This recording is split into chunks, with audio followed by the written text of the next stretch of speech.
So we start with the chapter kinetic theory of gases and radiation. Okay, in this chapter we are going to deal with the gases and its the certain laws of the related to that. That is the laws of thermodynamics, the different gas laws. That is the charge law, Boyle's law, differently. Okay. So firstly, the basic concept of an ideal gas. Basically, gases are very much easier to understand than that of the solids and liquids. Okay, so these gases basically at lower pressure and at high temperatures and above which they liquefy, they give a simple relation between the pressure, volume and temperature, and that is PV equals to KT, where K it's a constant, and it's a constant for a given sample of gas, and that K is equal nothing but it is equals to NKB, where KB is a Boltzmann constant and N is the number of molecules in that sample given. Okay, so that according to that the Boltzmann constant can be given as P1 V1 upon N1 T1 equals to P2 V2 upon N2 T2, which will be pressure of a certain gas multiplied by its volume upon the number of molecules multiplied by the temperature.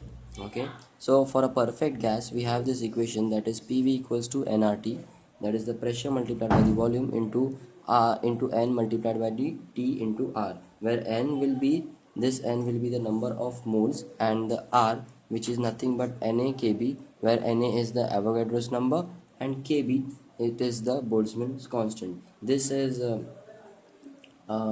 Avogadro's hypothesis, that is the number of molecules per unit volume is same for all the gases. Okay, so this is the perfect gas equation which we have, PV equals to nRT. Next thing we turn on to is the mean free path. Okay, so molecules inside the gases, this gas basically the gases contains a large numbers of molecules which are tiny particles. They are called as molecules. They are moving in all the directions. They are perfectly inelastic, and they are having very small diameter. All the molecules of the same gases, they have identical shapes and they have sizes same size, and they have same mass.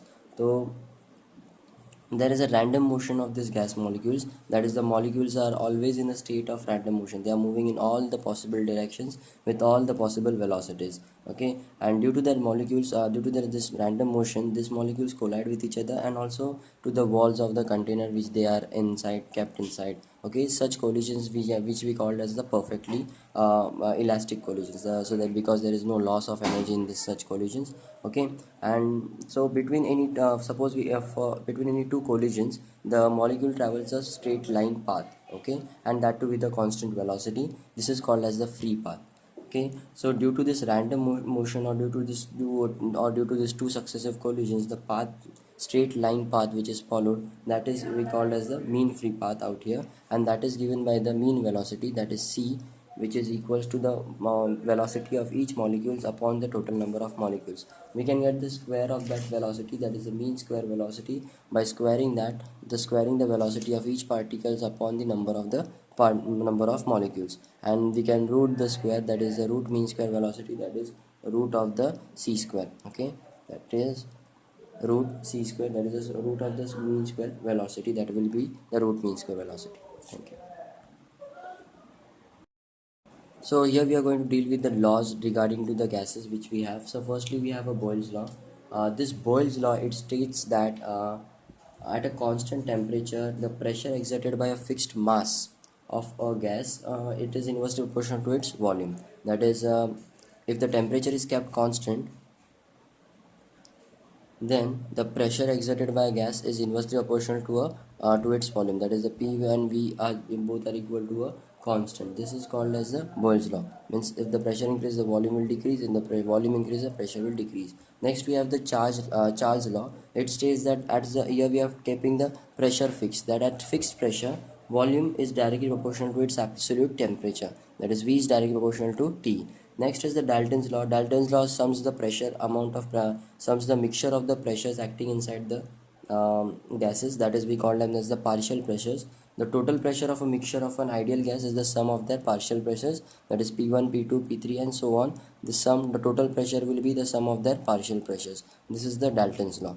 Next, we have a concept called as the degrees of freedoms. Okay, so molecules basically are free to move in space, needing their needing that they don't there are only three coordinates in the space to specify its location. For the location of a particular molecule, to specify it, there are only three coordinates which we have. So if the suppose the same molecule is moving along a straight line, then we have only one coordinate which is required to locate its specific location. If it is moving in a plane, then we need two coordinates to locate it. But similarly, if there is a it is in a three dimension space, then we need 3 degrees of freedom. So basically a molecule has 3 degrees of freedom in the motion, it's for a motion in a space. Okay, so this therefore the motion we have the different types of gases in which we are going to find the degrees of freedom. This is a monoatomic gas. The molecules in this gases, that is the monoatomic gas molecules, they have only 3 degree of translation, 3 degrees of freedom. Okay, their average energy is given by. Okay, for the monoatomic gases, these gases has 3 degree of translation, three translation degrees of freedom. Okay, and their average energy is the average energy is given by this T, which is equals to 3 upon 2 kBt, and the total internal energy in the molecule of a of 1 mole in such a gas is given by U, which is equals to 3 by 2 kBt into Na, that becomes 3 by 2 RT, as N into the Na into kb, that becomes R, so it becomes 3 by 2 RT. Okay, and for that the ratio of the specific heats becomes gamma equals to Cp upon Cv, which is equals to 5 by 2 R upon 3 by 2 R, and is equals to 5 by 3. Okay, this Cp is the molar specific heat at constant pressure, and Cv is the molar specific heat at constant volume for the monoatomic gases. Next we have is the diatomic gas. Diatomic gas, it is considered as a rigid rotator. It has 5 degrees of freedom. Okay, just like the dumbbells. Then the total internal energy inside the diatomic gas for 1 mole is given by U equals to 5 by 2 kBt into Na. Again it becomes 5 by 2 RT. Okay, so next the molar specific heat for that gas is given as, at constant pressure, is given as 7 by 2 R, and at constant volume it is given as 5 by 2 R. Okay, so we get that the ratio of the specific heat is 7 by 5.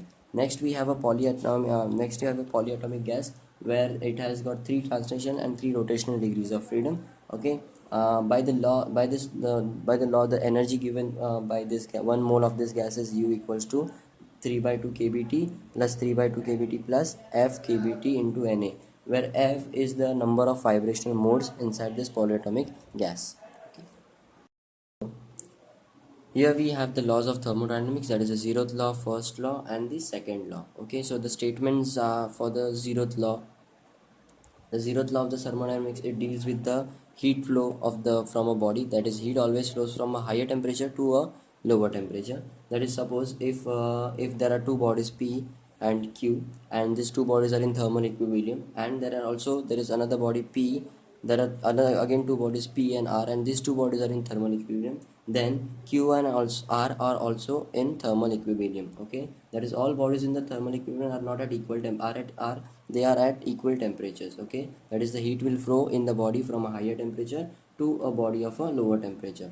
Okay, that was the zeroth law of thermodynamics. The first law of thermodynamics, it deals with the change in the energy, that is the delta Q, that is the heat supplied to the system in the surrounding, is equal to the change in the internal energy of the system plus the work done by the system on the surrounding. Okay, this is the law, that is, the heat supplied to the system is equals to the change in the internal energy plus the work done. Here the heat and works are the two distinct modes of energies in the system, and the change in its internal, that results in the change in its internal energy. Okay, heat is an energy transfer due to the temperature difference between these two systems and the surrounding, whereas work is the energy transfer brought by the mean, and this do not involve any temperature difference in that.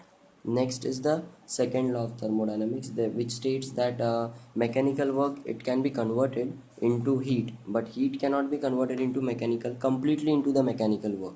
Okay, that is, work and heat are not equivalent. That is, you can get the heat converted into you can get that work converted into heat, but you cannot get the same amount of heat getting converted back into work again entirely, totally. Okay, so then this law is used to design the heat engines working in a cyclic process. It is not possible because of this. Okay, so next we have the coefficient of absorption, reflection and transmission. The coefficient of absorption of a body, it can be defined as the total quantity of radiant heat energy absorbed by the body to the total quantity to the total quantity it is which is been incidented on that body, that is qa upon q. That is the total quantity absorbed by the body to the total quantity incidented on it. The ratio of both of them will give you the coefficient of absorption. Similarly, we have the coefficient of reflection. So for a body of it can be defined as, again, it is a ratio of the quantity of heat reflected by the body to radiant energy reflected by the body to the total radiant energy incidented on the body, that is R equals to QR upon Q. Next, the coefficient of transmission, again the same thing, that is the coefficient of transmission of a body. It can be defined as the ratio of quantity of radiant heat transmitted radiant heat transmitted through the body to the total radiant energy incidented on that body, that is given by T small t, which is equals to QT upon Q.